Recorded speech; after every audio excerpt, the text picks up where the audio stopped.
Once upon a time, Victoria Lee and Oscar Cruz danced their way into each other's hearts. Vicky and Oscar were partners in life. He just loved her and wanted her to be the one. There was nothing that was going to come between these two. They were very perfect for each other. True love.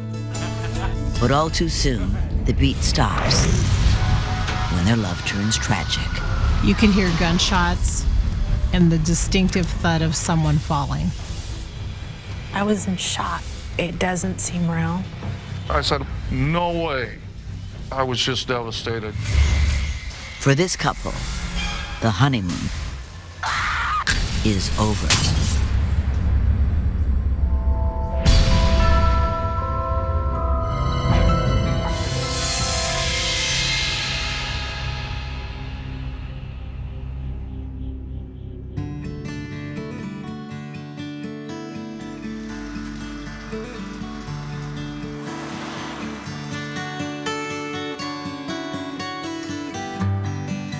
"25-year-old Victoria Lee can feel the butterflies in her stomach just looking at her fiancé, 34-year-old Oscar Cruz. She can't believe they're about to say, I do." She was so happy, and I talked to him on the phone several times, and he was so tickled with her, and I could just tell that this was the real deal. Oscar and Victoria were the perfect match. They were meant to be together. Reconnecting in the small town of Ewing, Nebraska, after 3 years apart, theirs is a love built over a long friendship and a shared passion for dancing. Yes, I do. Oscar and Victoria really bonded on a dance floor with a Latin dance. Oscar and Victoria did it right.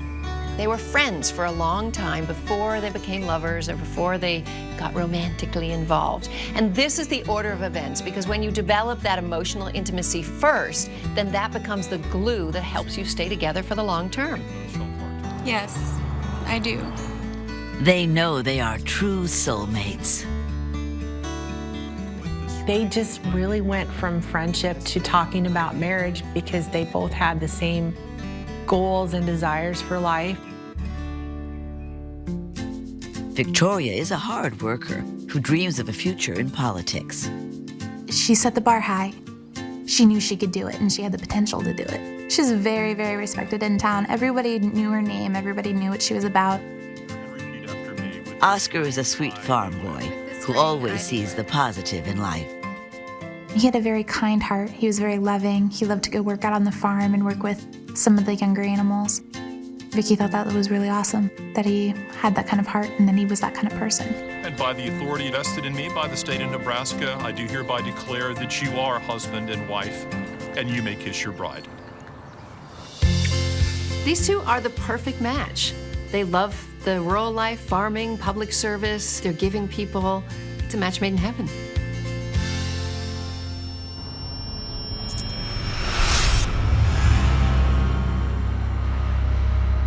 But only 6 weeks after their wedding, a terrifying call comes into the Antelope County Dispatch just after midnight. 911. There's a man outside my house. Please come quick. A woman was on the line saying that there was a man on the property and that she was afraid that the man was carrying a gun. Please hurry, please.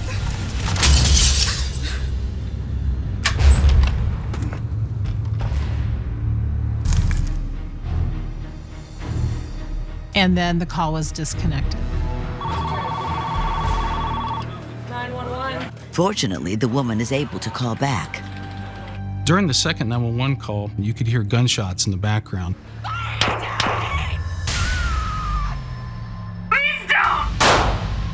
You can hear a woman screaming, "No, please don't. What are you doing?" You hear a man's voice, and you can hear him say, "Die, bitch, die," and a distinctive thud of someone falling.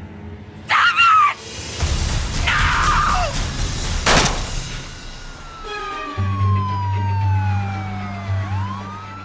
No! Deputies race to the address provided by the 911 dispatcher. It actually was an open field, It's then that they realized there was a cell tower there.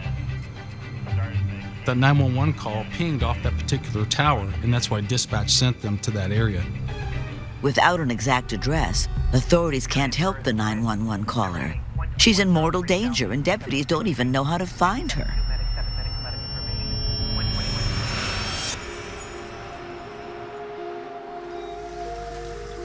"25 years earlier, Victoria Lee is born in Kearney, Nebraska. She's the eldest of 3 children, raised by grounded, loving parents. Vicki was kind of a tomboy growing up. She had Barbie dolls, and she's like, what am I supposed to do with these? Vicki had a tremendous curiosity from very early. She was mechanically inclined, and whatever Dad was doing, she wanted to help.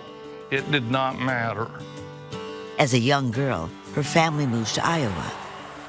There she develops a passion for politics, leaving no time for boys. She said, Dad, I'm interested in hanging around with the guys, but I don't want to date. Victoria wanted to wait and enjoy her life, and she had lots of ambitions. She wasn't about to run around being boy crazy as a teenager. She was a smart girl who had other things going on in her life. The ambitious teen enrolls in college in nearby Omaha and majors in political science. She also shocks everyone by running for city council in her hometown and winning. She was 18 when she was elected, and she was 18 when she was sworn in, and then she was 19 when she took office. It was a proud moment for us.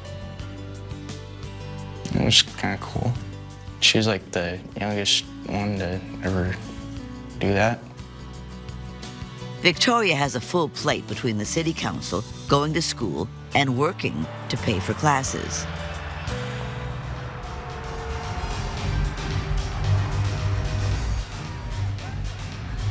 To help with the stress, she takes up ballroom and Latin dancing. You could see it in her eyes. You could see it in the way she smiled. Vicki lit up when she got on the dance floor. She loved to dance, and she was good at it. She spent a lot of her time doing that. When people go out on the dance floor, they do leave their troubles behind. They get into their body, they're listening to the music. It should be a time where it is thoughtless. They're not full of life stress. That's one of the reasons that people dance, that you can get the thoughts out of your mind. And dancing is something that also lifts the spirits and the moods. It would have made her feel very, very happy. One night out, she meets a young man who captures her attention. They start to date. The very first part of their relationship, she flat out would deny that she's like, he's not my boyfriend, he's not my boyfriend. Over time, she kind of got used to having a relationship with him, so then she's like, yeah, he's my boyfriend. In early 2011, they move 3 hours away to Ewing together. But Victoria knows he's not the one, and still hopes to find true love with the right person.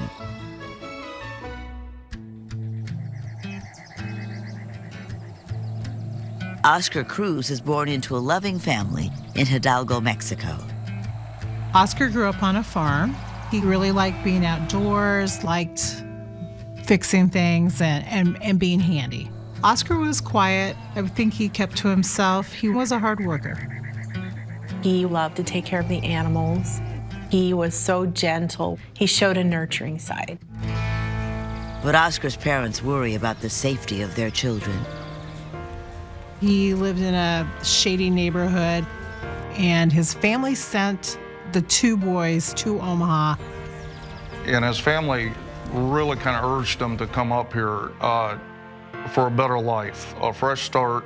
No te preocupes, papá. Mira, te voy a mandar un dinero, ¿ok? Voy a trabajar duro. Oscar loves his family, but knows moving to Nebraska is the right thing to do. It's a tragic thing when children and parents become separated, but sometimes a necessary thing the families believe for their survival. I'm sure it was really hard for Oscar to leave his family who he loved so much, but he had the sense that it was for the greater good.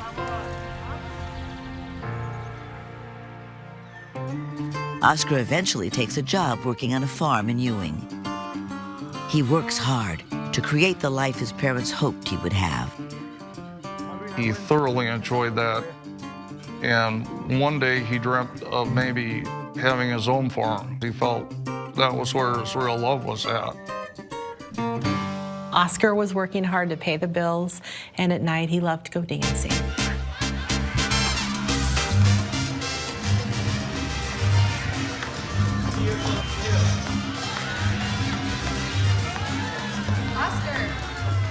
One night at the club, he's shocked to run into an old dancing friend from his days in Omaha, Victoria Lee. It's been a long time. She's also living in Ewing. Good. This is my girlfriend, Isabel. Hi. Nice to meet you. Nice to meet you. My God, you look great. Have you you. danced tonight? No, I haven't found a partner yet. Wow. We used to dance together all the time. Is it all right if we get one dance? Go right ahead. There is a clear and potent attraction between the reunited acquaintances. She said it was like magic when those two danced together. She had the opportunity to sit one out and watch him dance with another girl. And she told me that she was so jealous. And she said, Dad, that's when I really realized I really had a thing for him. She was telling me about how she met Oscar, how he had a good heart, he was a great guy. It's hard for them both to resist the unmistakable connection, but they have to. She was in a relationship, and Oscar had a girlfriend. All right, well, it was a pleasure dancing with you. This can be really, really difficult because, you know, love knows no boundaries. So here they are, bedazzled with each other, but really they can't be together. That in itself can make the love and passion grow.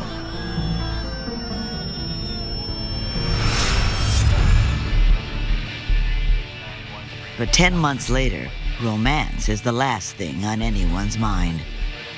Deputies, unable to pinpoint the location of a woman's panicked 911 call about a man with a gun, receive word of another emergency nearby. And it's a man reporting a fire not too far from that locality. In that moment, officers wondered if the two calls could be connected. They head to the fire call. Maybe it's the home they've been looking for. When deputies arrive, they find the home fully engulfed in flames. At that point, officers wondered if the woman who had made the 911 call could be trapped. Inside, a newlywed couple's dreams of a beautiful life together could be turning to ash.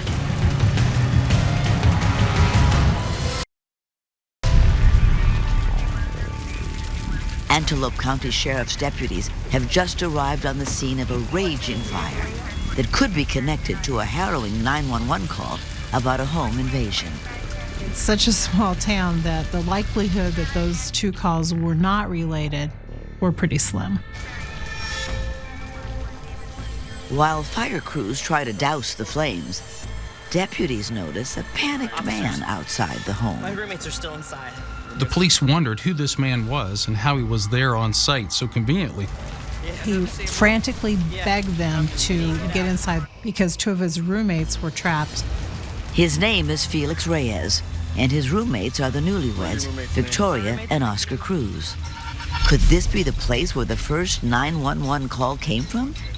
And was that female caller Victoria? Police at the scene had to consider where the female that made the 911 call actually was, whether she was still in the house or she had left the area.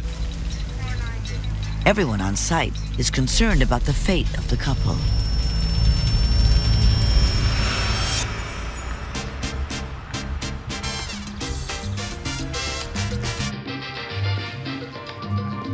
But less than a year earlier, Victoria and Oscar's life together is just beginning.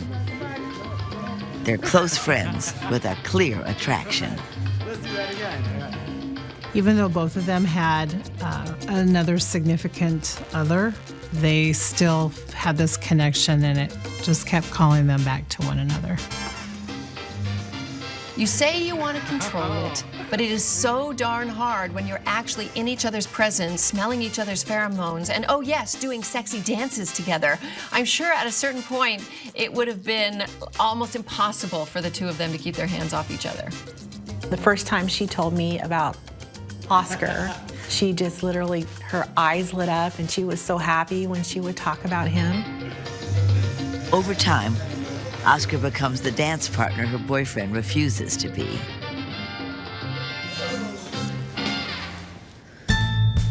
Soon, Oscar finds himself single again. I think that was a good rehearsal for today. Yes, it was. It was.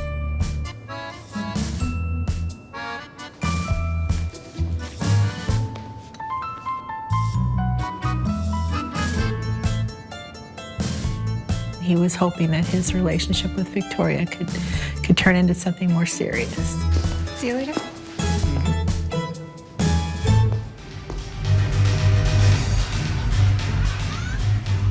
And when Victoria breaks things off with her boyfriend, she can't wait to let Oscar know how she feels.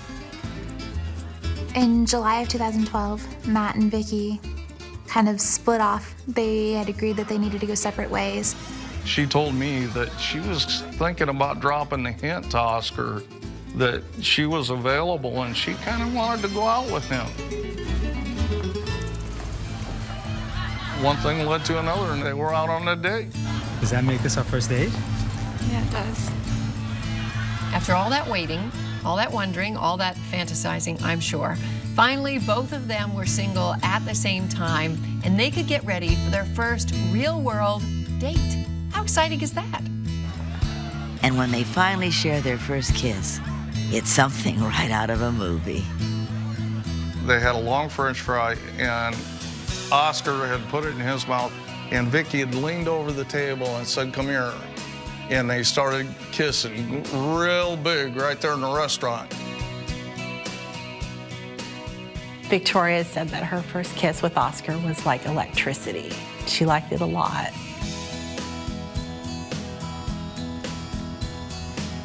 That relationship bloomed really quickly and they became inseparable. She could not stand to be apart from him, and I don't think he wanted to be apart from her either. She said, "Dad, I never thought I would meet anyone where I feel like I do with Oscar. I really think this could be the guy." Vicky was more alive when she knew Oscar. She smiled all the time. She loved him so much. When two people bring out the best in each other, that's a sign that this is true love. I mean, you want your relationship to make you better than you are. And her family just adores Oscar. He fits right in. And that was so neat to me that she had found somebody like Oscar, true love. Anybody that could make my little girl happy, hey.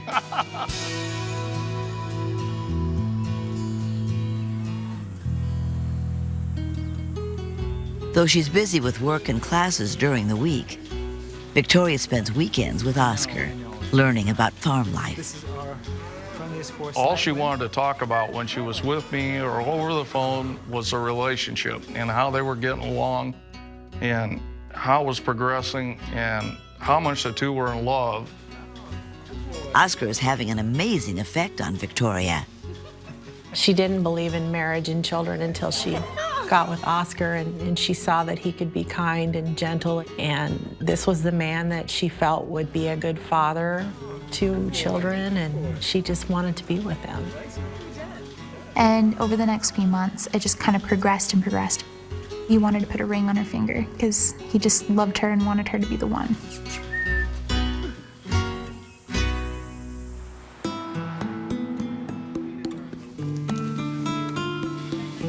In August, Oscar finally makes things official.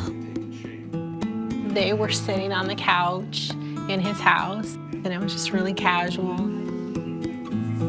Will you marry me? What did you just say? Will you marry me? Of course I'll marry you.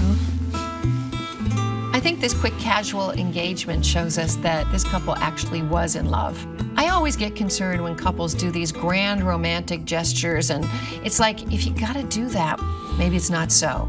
But these two are casual. They made a mutual decision that this is what they both wanted, and that's more like real love. They were very excited to be getting married. She said, he's my soulmate, he's my future.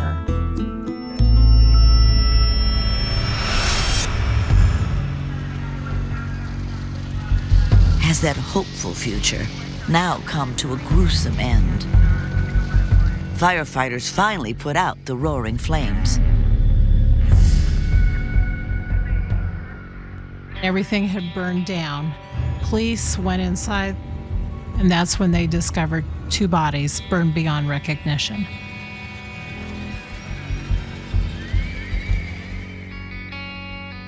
Even though the deputies on scene felt certain that it was Oscar and Victoria Cruz, they had to send the bodies off to the coroner for proper identification.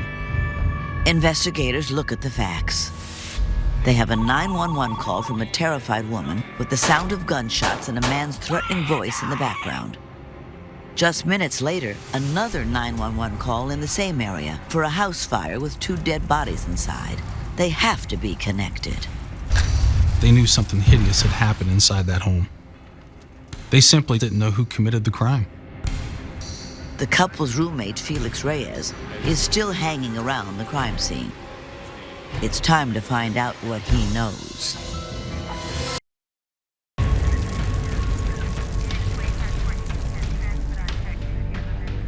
Deputies find the bodies of a man and woman inside a burned-down home in Ewing, Nebraska. Investigators are almost certain they are newlyweds Victoria and Oscar Cruz. They have to inform the victims' families. I was just devastated. It hit me, my daughter's gone. And not only that, but Oscar's gone. And so senseless, so senseless.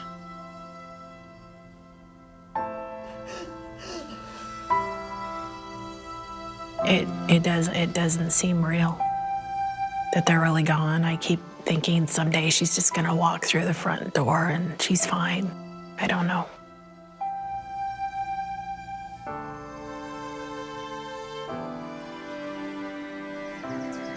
In Mexico, Oscar's family also receives the heartbreaking news.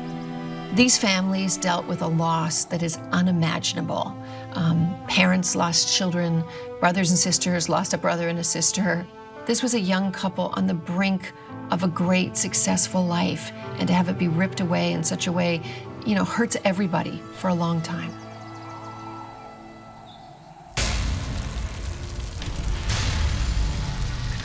Investigators don't believe this was an accidental fire. On the 911 call, a man can be heard saying, "Burn in hell." And that led police to believe that the fire had been deliberately set by the same man who entered the house with the gun. With 2 dead bodies and a possible arson, authorities treat the scene as a homicide. They look closely at the couple's roommate, Felix Reyes, the only one to escape from the fire. For someone to be at a scene and know so much about it, there's circumstances where they could stay to try to throw the police investigation off, to make them think they weren't the person involved, they're just the good person there to try to help the police. All right, why don't you go ahead and tell me what happened from the beginning? I woke up because I heard some crackling.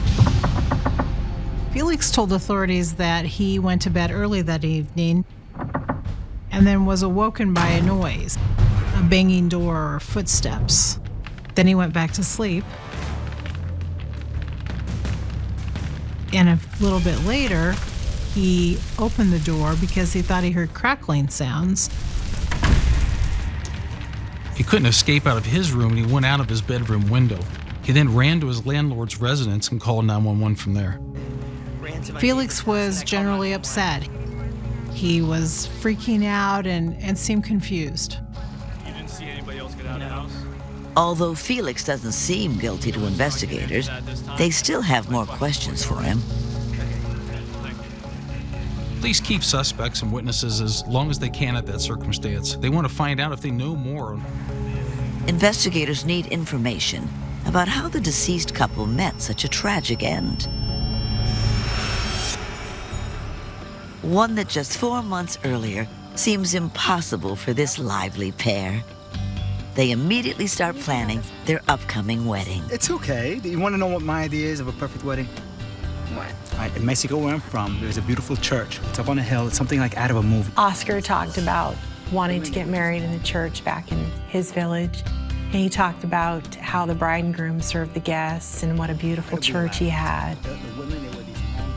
Vicky wanted to have a wedding that fit with his religion and his beliefs and his culture. Beautiful, the colors, everywhere there's flowers. It was gonna be a long white dress, and she had these certain kind of sleeves that she wanted on it, and it wasn't something you could just go in the store and buy. What do you think about that? I think it sounds perfect. Victoria really loves the planning process, but while she's working her way through college, it's just hard to find the time. She's also not sure they can afford the wedding of their dreams. Victoria worked as an office assistant, and Oscar worked on the dairy farm, and that's how they paid the bills. Most of Victoria's income goes to paying for school, and Oscar's using part of his to support his family back in Mexico. Money is tight, but they really want to make their situation work so they can say I do sooner rather than later. What's the matter? You look sad and flustered. I just don't see how we're ever going to be able to afford the wedding we want. All new couples have a lot of financial stress, and probably the biggest one is trying to plan a dream wedding with a meager budget. So this kind of stress can cause a lot of problems for a young couple, or it can bring them closer together. All that matters is that we're going to be together as husband and wife. All right? Vicky and Oscar really loved each other. They wanted to be together. They knew that. They wanted to be married. And they didn't know when they were going to be able to have the wedding in Mexico. And they just wanted to be able to say, you know what, this is my husband, this is my wife. Oscar and Victoria decided, since, hey, we love each other, let's elope, and got married at the local courthouse. Victoria and Oscar kept the wedding a secret. No fancy clothes, no fancy dress, just the two of them getting married, finally getting to be together and start their lives as man and wife. And by the authority vested in me by the state of Nebraska, I do hereby declare that you are husband and wife. They'll still have the big ceremony in Mexico with all their family once they have the money.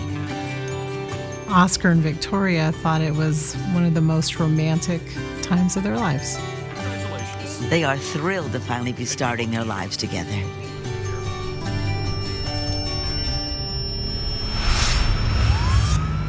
But now it seems they've been torn apart forever.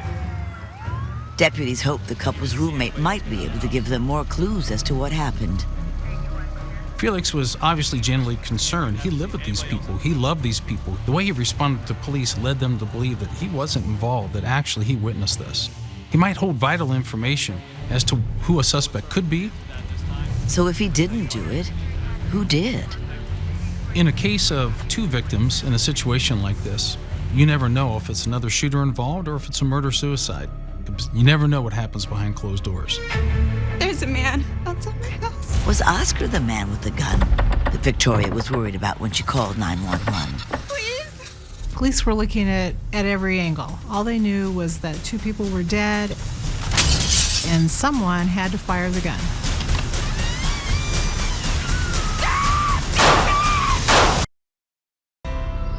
Less than 2 months after they marry, Oscar and Victoria Cruz are found dead. Could it have been the result of a murder-suicide or the work of a cold-blooded killer? In this situation, everything's out on the table. You have two dead bodies, you have a gun that was used, a 911 call indicating that there was a fire. Police are looking at every angle. Investigators carefully examine the burnt home. They notice the front door has the glass knocked out of it, as in it was knocked out and reached in and unlocked the door to gain entry into the residence. In the bedroom, investigators find no signs of the gun that was fired during the 911 call. There was no weapon found by the bodies, therefore it could not have been a murder-suicide. As police gathered the evidence, it became clear to them that someone wanted these people dead. Who could have possibly wanted to kill these sweet newlyweds? Only 6 weeks earlier, Oscar and Victoria are sharing their good news with their loved ones. Hey! We got married! Oh my gosh! I was elated they got married. I was disappointed I wasn't there, but I was just tickled they'd gotten done. It's what they wanted. Susan! Come here, come here. Her and Oscar were smiling and blushing like little kids, and they were so happy. She just knew it was the right thing to do. We were really happy for them. She called me and she's like, you wouldn't believe it. Guess what? I'm an old married lady.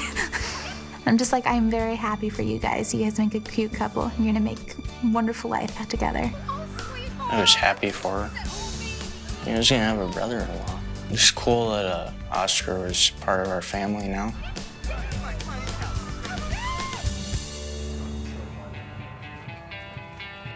After their brief honeymoon, Victoria moves in with Oscar and his roommate Felix in a company-owned home at the farm. She said, Dad, I feel like I'm absolutely at home here. But this is all temporary. In the next few weeks, Oscar and Victoria plan to move back to Omaha before gearing up for their next big adventure. Oscar was going to manage a fast food restaurant chain, and Victoria needed to finish the one class up for college. To Oscar and Victoria, may grace and happiness be with you all of your days. Coincidentally, Oscar's home is less than 3 miles away from Victoria's ex-boyfriend, Matt Hinrichsen. And happy news travels fast. A week later, when the county newspaper came out, they list marriage licenses. And whose names are in the paper? Oscar and Victoria. Matt was very upset about the marriage. When he found out about it, he was filled with jealousy and being mad because he didn't have Vicky anymore. He lost her. He makes harassing phone calls to Victoria and leaves her threatening voicemails. Seriously? He threatened that he was going to beat Oscar's face in, so that way he would have to eat through a straw for the rest of his life. He would say, I'm done with you, you're worthless, you're a piece of trash, you're horrible. It must have been so troubling for these newlyweds to have someone that Victoria thought she knew and trusted, Matt, turn on them with these harassing phone calls. There was this bubbling rage coming from him. I'm sure this would have been concerning. She wanted to protect herself and Oscar, so she recorded some conversations that she had with Matt, because Matt would not stop calling her. He just wouldn't leave her alone.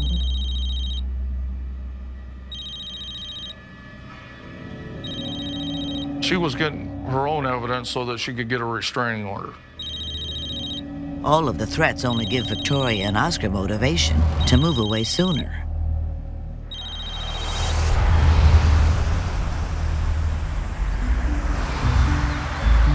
On December 7th, Victoria is in Missouri Valley with her family, excited to drive back to Ewing that night to be with Oscar. She was dancing and my honey bunny loves me. And she was just so happy. But Matt won't stop calling her. Leave me alone. Victoria told Matt that she had planned on staying in Omaha for the weekend. In reality, she did not want Matt to bother them. Before she leaves, Victoria makes a bold move and officially changes her last name on her social media profile. She was very excited about changing her name online because she finally had the love of her life. She had his last name. She was proud of that.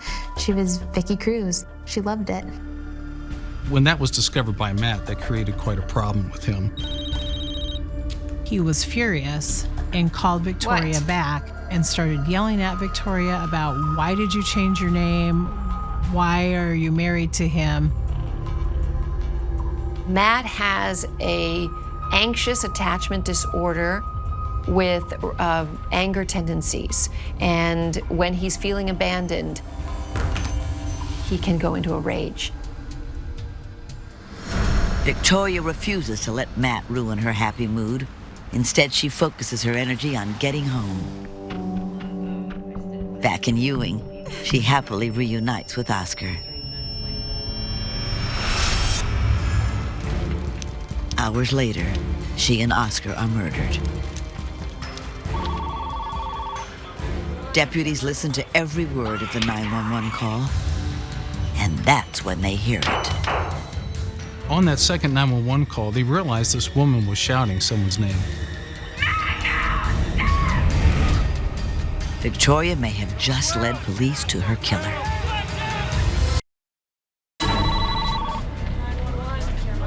Investigators listened to the 911 call Victoria Cruz made just before she and her husband Oscar were murdered. And you can hear her screaming, stop it, Matt. What are you doing? One of the deputies on scene knew that Victoria had dated Matt Hendrickson. The deputy knew that the relationship had been rocky and troubled. Deputies race to Matt's house.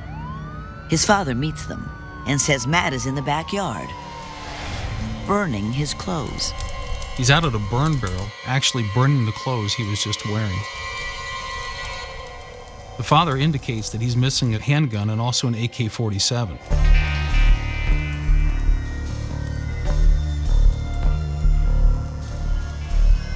Not long after that, Matt actually comes into view to the deputies, brandishing a weapon, urging the police to shoot him. Listen to me. This is not how you want it to end. Get on the ground and drop the gun. The deputies tell him to drop the weapon. Matt refuses.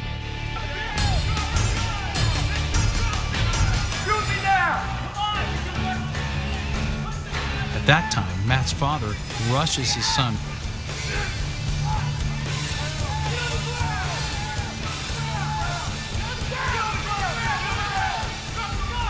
And actually gets the weapon from Matt. The police converge on Matt and take him into custody. Matt's father tells investigators that before they arrived, his son confessed to the murders. He confesses to his dad that he just killed Oscar and Victoria and that they can't pin anything on him because he's burned everything, his clothes, the bodies. Inside a building next to Matt's house, investigators discover key evidence. A jacket belonging to Matt, which had blood on it. In addition, the AK-47 was also there. It had blood on it and also brain matter. Once DNA testing is concluded, it was proven that the blood on the jacket, the brain matter, and the blood that was on the AK-47 belonged to Victoria. Deputies arrest Matt Hendrickson and charge him with 2 counts of first-degree murder. He refuses to repeat his confession to investigators. I was in shock. I didn't think Matt was capable of doing something like that. Total anger toward Matt, total outrage, and I wanted to see justice done in the worst way. At trial, prosecutors lay out what they believe happened the night of the murder. When Victoria changed her name on social media, that made her marriage very, very public. That made it real. It's a perfectly normal thing for a newlywed to do. Right. But for an emotionally disturbed man like Matt, it's the breaking point. Around 11, Matt drives to the house, sees Victoria's car next to Oscar's, and is so enraged that he rams Oscar's car, parks his vehicle, grabs the AK-47.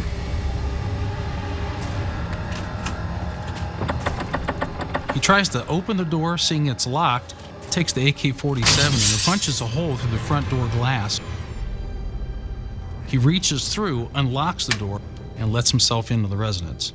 He walks back toward the bedroom, tries to open the door and can't because something is blocking it. Matt shoots through the bedroom door twice. He pushes the door open. He looks down and confirms it's Oscar lying in a pool of blood. To make sure he's dead, shoots him a third time. She's screaming for her life, saying, "Matt, Matt, Matt, stop, Matt." And he starts to beat her with the AK-47. Matt continues to beat her until she's dead. He hit her so hard that he bent the gun and shattered her skull. He then lights the place on fire and leaves the scene as quickly as he can. Lab tests confirm their theory. It was determined that the gun, the AK-47, was actually used to shoot Oscar and then used to beat Victoria in the head until she died of blunt force trauma. Matt's lawyers concede that he committed the crimes, but want a reduced charge of manslaughter because they say it was a crime of passion. The jury doesn't buy it. They find Matt Henriksen guilty of 2 counts of first-degree murder. He's sentenced to 2 consecutive life terms. I don't think he felt remorse for killing them. I think his only remorse was that he got caught and that he embarrassed his family.